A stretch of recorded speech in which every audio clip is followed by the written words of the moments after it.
Então, minha gente, estamos começando o episódio 3 da saga da vida e da obra do Lênin. É o período onde ele se torna dirigente do partido, que ele se liga ao movimento operário, às lutas e às greves do movimento operário, e é o período em que ele vai começar a construir um partido com características próprias.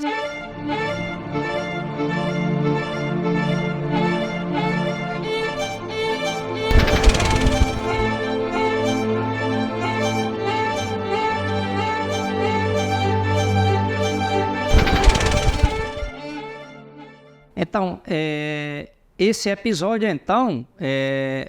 é o momento em que se abriu grandes greves lá na Rússia, greves operárias, e abriu uma situação pré-revolucionária, certo? A partir desse choque de classe. Lênin, nesse episódio, a gente vai ver uma faceta do Lênin que não era o que a gente estava vendo do período anterior, que é o seguinte: é o Lênin dirigente partidário. Até agora ele é um polemista, né, um debatedor com os grandes intelectuais da Rússia daquele tempo, e ele também é um estudioso, né, como a gente vem vendo permanentemente. Só que agora, esses dois aspectos do Lênin que a gente tem visto até agora, eles vão se subordinar ao Lênin dirigente do partido, certo? Que é cada vez mais que ele vai assumindo essa faceta. Então, como dirigente do partido, na Rússia, né, a principal tarefa que ele estava colocado era justamente de unificar centenas e centenas de grupos que pululavam em toda a Rússia, em todas as províncias, em todas as regiões, certo?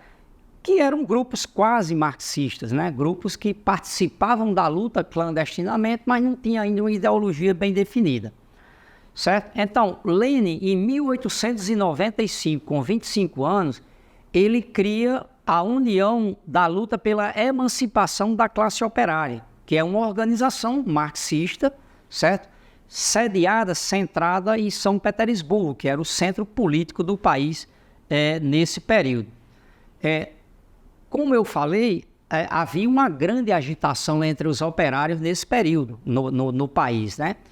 Em 1896, se estoura uma grande greve dos operários e das operárias têxteis no país, né? E uma greve que juntou 30 mil operários e operárias, tá? Essa foi a primeira greve dirigida pelos marxistas, pelos jovens marxistas, tá? Então é muito importante a gente notar esse elemento. Nesse período, esses jovens marxistas, eles faziam um sucesso grande. Por quê? Eles começaram a fazer panfletos de uma página, uma folha, e distribuíam nas greves, nas fábricas e tal, comentando os elementos da fábrica, dando razão aos operários e dizendo por que os operários tinham que conseguir o que tinham que conseguir. Então, eram panfletos de denúncia política muito importante que agradou muito a classe operária. E os marxistas faziam sucesso com isso, né? Outro elemento é que começou a entrar operários no partido, certo? E esses operários que eram bons em greve e tal, também começaram a aprender a ciência marxista, a teoria marxista. E começou a se formar uma intelectualidade operária, certo? De dirigentes operários que se tornaram marxistas. Por outro lado também, essa participação nessas greves levou a que a ida dos intelectuais ao movimento operário, a participar das greves e da vida operária. E isso foi importante para esses intelectuais, que eram filhos ou de ricos ou de remediados, e que aí tinham uma relação mais estreita com os pobres, com o proletariado e com as greves, fundamentalmente, né? Então, veja, esse movimento de ir para as greves, do marxismo ir para as greves, isso provocou uma revolução nesse grupo que estava surgindo na Rússia, né? Esse movimento em geral do surgimento do Partido Revolucionário na Rússia. Qual é essa revolução? Esse grupo tinha algumas dezenas de pessoas, a maioria jovens estudantes. Agora, o Lênin, ele analisa, e nós vamos ver no decorrer de toda a vida e da obra dele, 3 fases de um partido revolucionário. Quais são essas 3 fases? A primeira fase de um partido revolucionário é a fase de que é um grupo de propaganda, digamos um grupo fundacional dessa organização. Qual é a principal tarefa de um grupo fundacional? É justamente a preparação do programa, a teoria, a definição das estratégias gerais, a definição dos estatutos. Quer dizer, é uma atividade teórica principal e, digamos, quase interna, certo? É montar os fundamentos de uma organização revolucionária. Em geral, são poucas pessoas, algumas dezenas, certo? Essa é a fase em que o Lênin dizia que era a fase intrauterina de uma organização. Bom, quando esses marxistas começam a ir para as greves, a penetrar no movimento operário e a começar a dirigir grandes lutas operárias, isso se produz uma revolução no grupo. Que é o quê? O grupo ele começa já a entrar na segunda fase que o Lênin, digamos, expressa de formação do partido, que o Lênin dizia que era a fase da infância e da adolescência. Que fase é essa? É a fase seguinte, que é de um grupo de propaganda que tem já influência no movimento, que tem implantação no movimento operário, no movimento dos trabalhadores, nas greves, no movimento, certo? Então, essa fase é o que se define como um partido de vanguarda com implantação no movimento operário. Qual é a principal atividade de um partido nessa fase? A principal atividade é a agitação e a propaganda no movimento operário daqueles princípios, daquela estratégia e daquelas táticas definidas anteriormente em que o partido leva o movimento, certo? Então, já é através da agitação, ou seja, de poucas palavras de ordem que são agitadas no movimento, né, para dar a feição do partido, e também pela propaganda, que é através de livros, de jornais, de materiais impressos, mas também através de palestras, que não é só para uma pouca gente, não. Às vezes pode ser uma propaganda para milhares de pessoas. De forma que o seguinte, a principal ação do partido, a atividade do partido é a agitação e a propaganda no movimento. Então, essa é a fase do partido que é um partido de vanguarda com implantação. E é o período em que leva mais tempo uma organização revolucionária, pode levar 10, 15, 20 anos, digamos, nessa fase. Bom, qual é a terceira fase, então, de um partido revolucionário? Essa terceira fase, definida pelo Lênin, é que é um partido de ação de massas, certo? Então, já nesse momento, é um partido poderoso que tem centenas de milhares de militantes, que dirigem milhões de trabalhadores e que a tarefa principal já não é a agitação e propaganda para ganhar a maioria do movimento, como era a fase anterior. Agora, a ação do partido é a ação de um exército poderoso para tomar o poder, certo? É o momento em que o partido já dirige os principais batalhões da classe trabalhadora, no país ou numa região, e que define a tomada do poder, que tem condições de tomar o poder. Então, é um partido que o Lênin definia um partido de ação de massas, tá? E a atividade principal é a tomada do poder. Então, veja, nós vamos ver no decorrer da história da vida do Lênin que essas passagens de uma fase para outra e como o Lênin foi trabalhando essas passagens. Nesse momento, o que a gente está vendo nesse episódio? É justamente a passagem da fase intrauterina, que é um grupo fundacional, para esse partido de vanguarda com implantação no movimento operário. Então, veja, o Lênin, ele foi o arquiteto, ele foi o artífice dessa passagem, desse movimento de uma fase para outra do partido. E isso é o que vai definindo o Lênin como dirigente do partido. Por quê? Porque apesar da direção central estar no estrangeiro, com Plekhanov, Viveras Azulis, etc., esses dirigentes tinham uma atividade mais intelectual no estrangeiro. A direção da organização na Rússia já estava dirigida por Lenin, Martov e outros dirigentes que estavam aí na Rússia nesse período, certo? Então, primeira questão, o Lenin, ele é o arquiteto da transformação do partido nessa fase aí. Passo agora a resumir os principais livros escritos por Lenin nestes 2 anos que cobre este episódio. Um dos livros mais importantes do Lenin desse período se chama Contribuição à Caracterização do Romanticismo Econômico, certo? Esse livro é um livro em que ele debate a economia, a filosofia, a política, e ele está debatendo com Sismondi, que era um intelectual, um economista suíço, um pouco antes do Marx, que viveu um pouco antes do Marx, quase contemporâneo do Marx.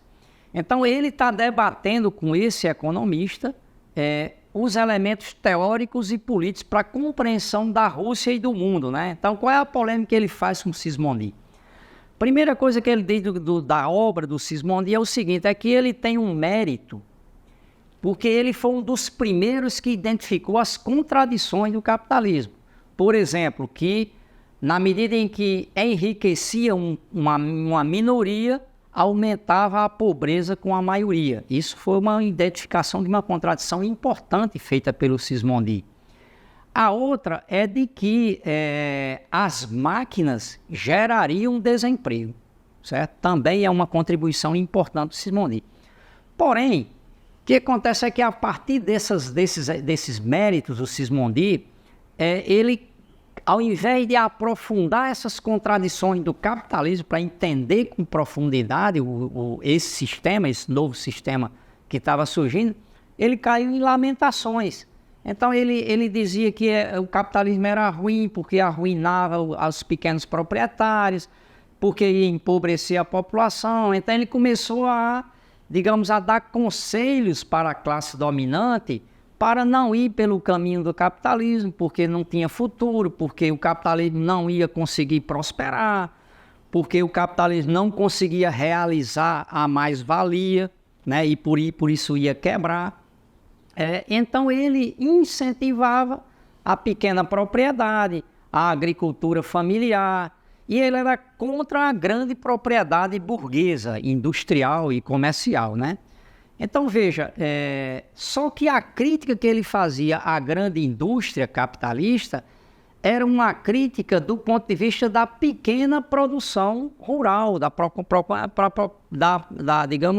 artesanal, rural, da produção manual, individual, certo? Então, ele criticava a grande indústria, mas desde uma ótica da pequena propriedade, que arruinava a pequena propriedade.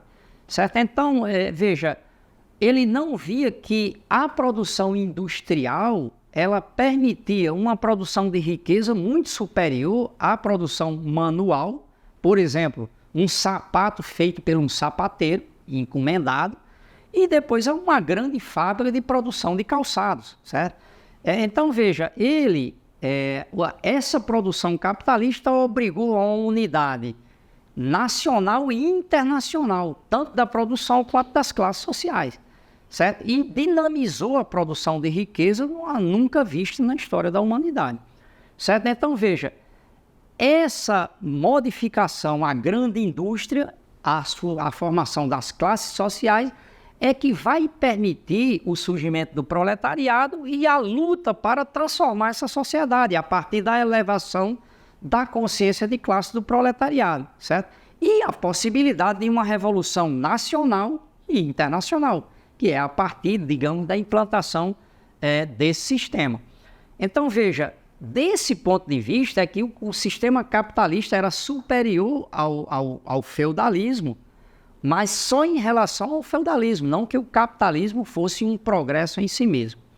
Então, veja, o erro fundamental do Sismondi era o seguinte, é que ele acreditava de que, ele como um economista, ele dizia assim, que a produção deveria corresponder ao consumo, certo?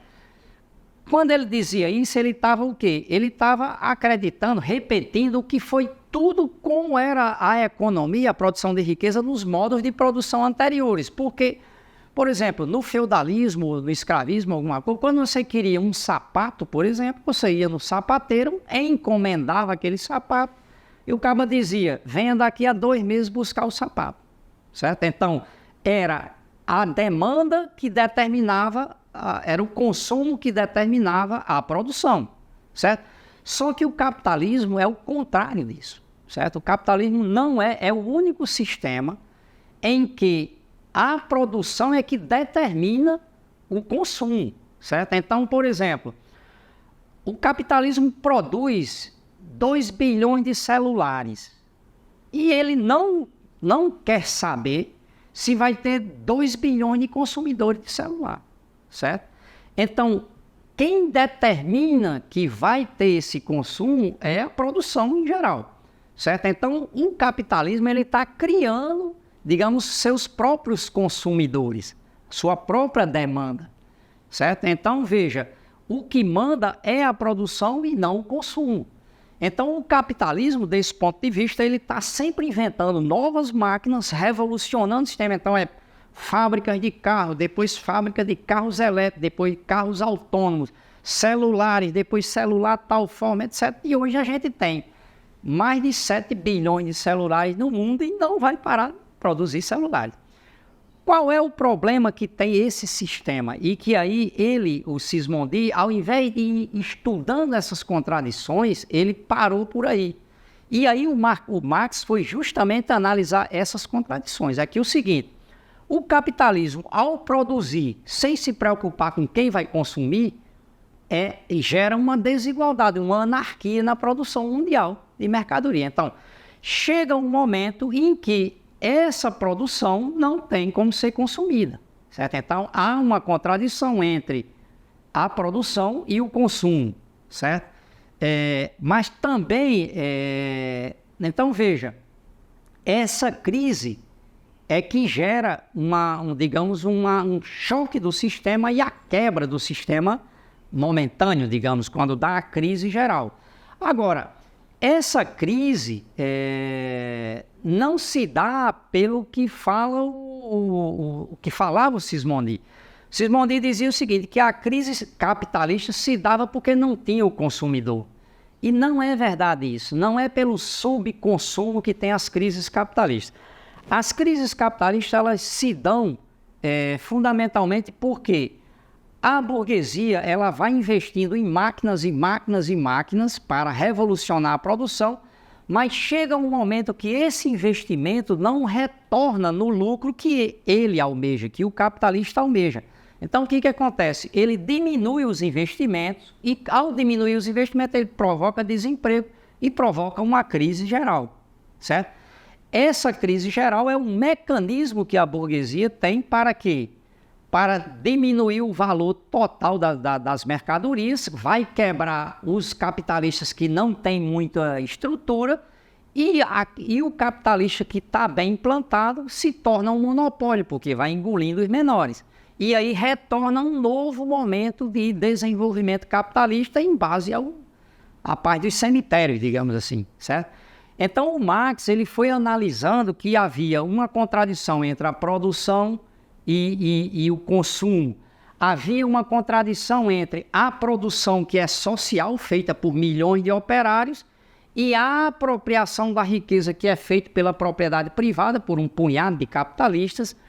A contradição entre a produção nacional, né, a produção internacional das mercadorias e as fronteiras nacionais, e assim sucessivamente, certo? Então, veja, o Sismondi ele parou no momento em que ele tinha que ir analisando essas contradições, porque o Marx, ao analisar essas contradições e aprofundando as contradições, o que é que ele viu?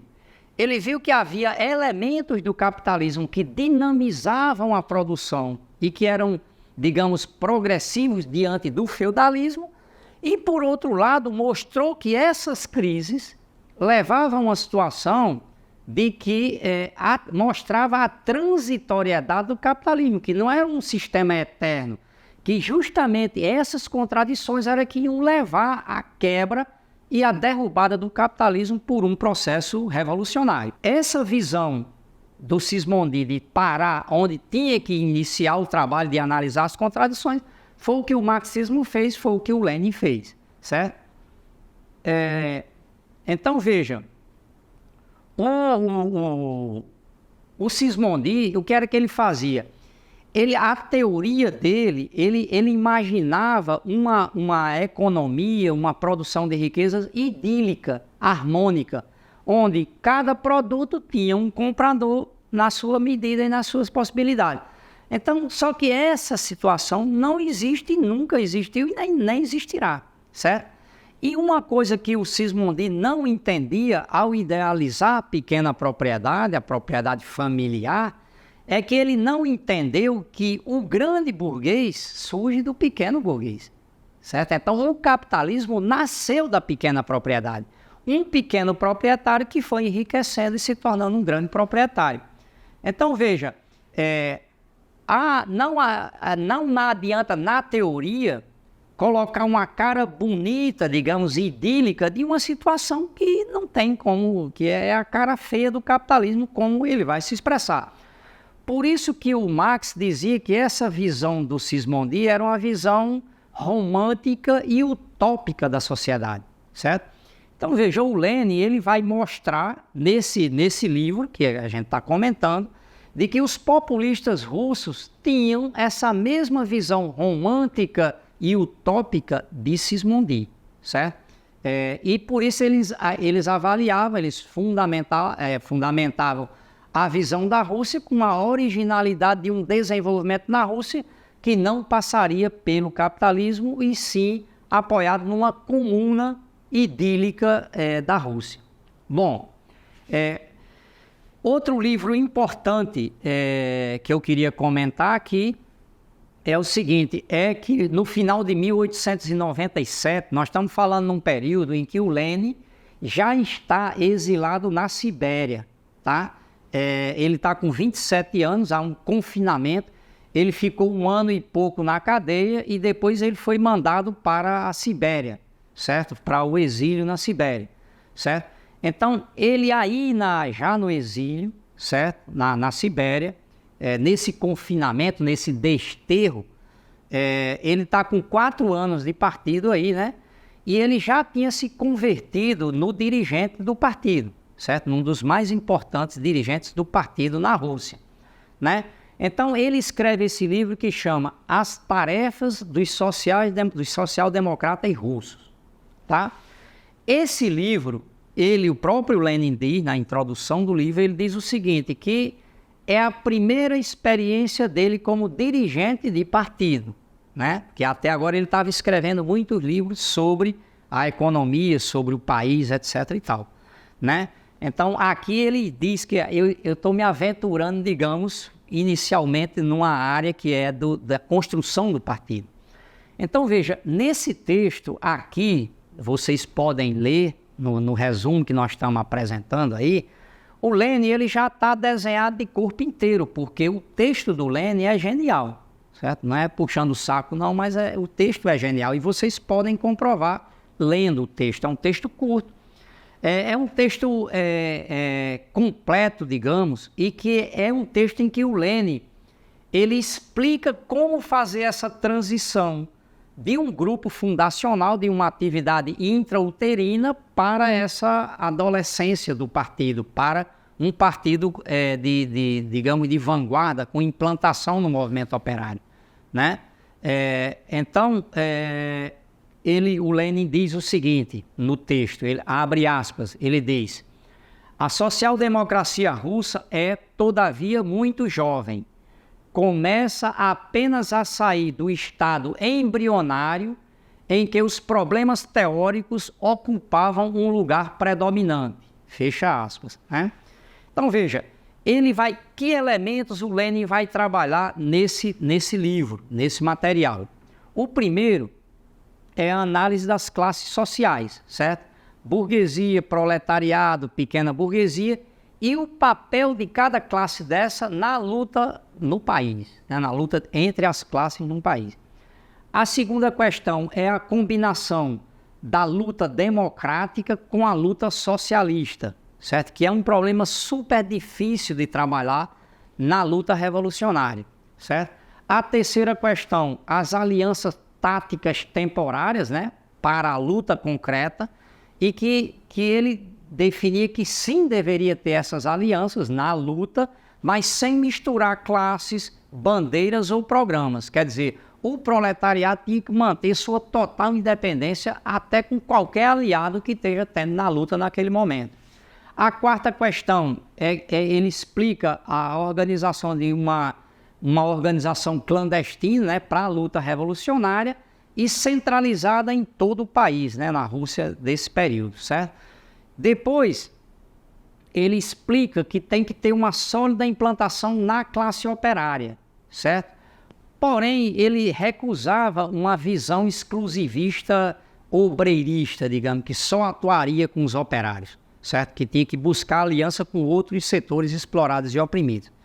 A sexta questão é que ele desenha como a tática central a luta de massas, né, da classe trabalhadora para a transformação, e não a luta, digamos, terrorista, o herói solitário matando o rei, o czar, o imperador, os ministros, certo? Então não que ele fosse contra digamos, a utilização, digamos, dessa tática, mas ele disse que nesse momento não era útil para a classe trabalhadora, certo? Depois ele define, ele coloca que esse novo momento do partido deveria ter a utilização ampla de jornais, folhetos, panfletos, para fazer um amplo trabalho de agitação e propaganda para desenvolver a consciência de classe do proletariado, né, e da população trabalhadora em geral.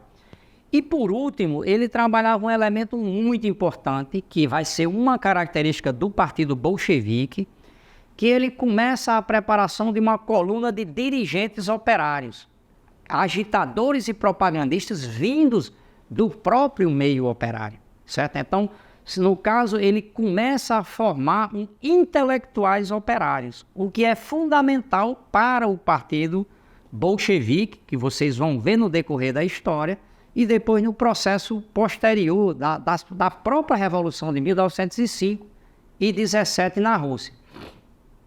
Por último, 10º ponto, o Lenin dizia assim, abre aspas, um partido político operário independente que forme um todo único com a social-democracia internacional, ou seja, o elemento do internacionalismo proletário que era fundamental, central na concepção de Lenin. Então veja, o Lenin ele está desenhando digamos, as bases da construção do partido na Rússia, do Partido Revolucionário Marxista na Rússia. Então, ele, para esse desenho, digamos, digamos, esse quadro que ele está montando do partido, ele, evidentemente, ele se baseou na experiência que havia de organizações revolucionárias anteriores, certo? Que eram, na verdade, embriões de partido revolucionário. No caso, quais? Por exemplo, a conspiração dos iguais de Graco-Babeuf, lá da França, de 1789, por exemplo, é a primeira organização revolucionária que se montou, que foi um embrião importante. Depois, a Liga dos Comunistas, já do tempo do Marx, né, de 1850, que o Marx, inclusive, escreveu o Manifesto do Partido Comunista para essa organização. Então, essas duas organizações, evidentemente, se viram de base para Lenin trabalhar esses primeiros elementos de um partido na Rússia. Porém, o que é importante ver é que o Lenin começou a constituir uma organização original de um novo tipo para uma nova época que estava se desenhando já nesse período, na passagem do século XIX para o século XX, no caso, certo? Que era uma época de guerras e revoluções, certo? E, na verdade, o Lenin estava construindo uma organização que era produto da originalidade da Rússia no processo revolucionário europeu, porque o que estava acontecendo aí na Rússia era original perante o que estava ocorrendo na Europa, certo? Tanto que, dentro de 7 anos que a gente está analisando aqui, em próximos episódios, vai estourar uma revolução na Rússia, cujo elemento fundamental foi uma greve geral insurrecional de operários, que foi a primeira vez na história da humanidade que uma revolução, digamos, é desenhada com esse critério. Então, essa originalidade da Rússia é que leva a que a organização tenha essa originalidade também. Então, veja, essa originalidade, ela combinava que elementos? Primeiro, uma inserção central no movimento operário e industrial, certo? Segunda questão, a utilização da teoria marxista no próprio movimento, certo? Como elemento constitutivo da agitação e da propaganda revolucionária. E o terceiro elemento, o internacionalismo proletário. Junto com isso, esses 3 elementos estavam associados a um ponto determinante que era a construção de um partido revolucionário, proletário, operário, mas de revolucionários profissionais que dedicavam toda a sua vida à revolução, certo? Que era a única condição lá na Rússia de você ser um revolucionário, porque lá não tinha sindicato legal, lá não tinha partido legal.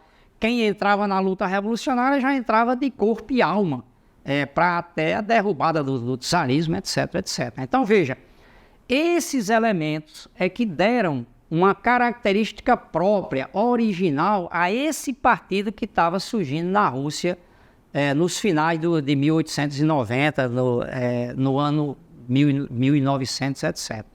Então, nesse livro, o Lenin conclui o livro dizendo o seguinte, abre aspas, uma organização assim seria, simultaneamente, uma organização do Partido Operário adaptado às nossas condições e um potente partido revolucionário dirigido contra o absolutismo. Fecha aspas. E aí, então veja, esse folheto, então, ele cumpriu um papel importante para coesionar os primeiros militantes revolucionários, as primeiras militantes revolucionárias do proletariado russo, em um partido marxista, né?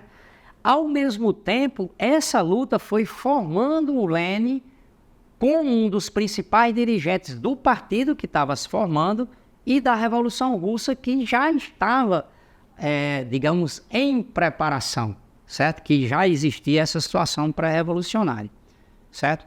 Então, eu fico por aqui, nesse episódio 3, espero que vocês estejam gostando. A saga continua.